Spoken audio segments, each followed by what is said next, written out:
বাড়ি? বাসায় মোহাম্মদপুর। এই যে তুমি সিঙ্গারা বিক্রি করো, এটা কতদিন যাবত করতেছো?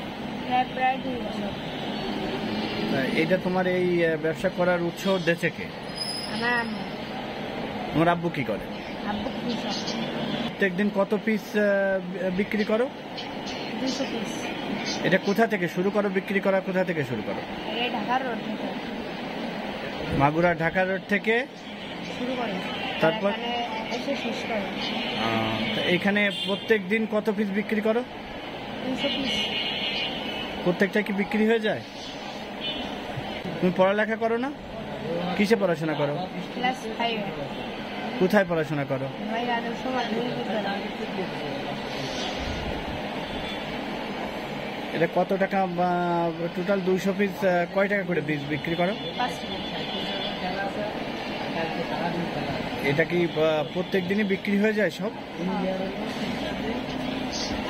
তোমার আব্বু কি করে? আব্বু কৃষক। যাও কখন? স্কুল ছুটির দিন। তা ছুটির যেদিন স্কুল থাকে সেদিন তো কে এই ব্যবসা করে? কে? সেদিন আমিও করি। তোমার আব্বু কি করেন? আব্বু না, আব্বু করে না। এটা বানায় কি? আমার আম্মু। তাহলে তোমাদের বাড়ি হচ্ছে কোথায়? ধোয়াই, মোহাম্মদপুর ধোয়াই গ্রাম। তোমার আব্বুর নাম কি? মোহাম্মদ মোতার মোল্লা। গ্রামের নাম? ধোয়াই।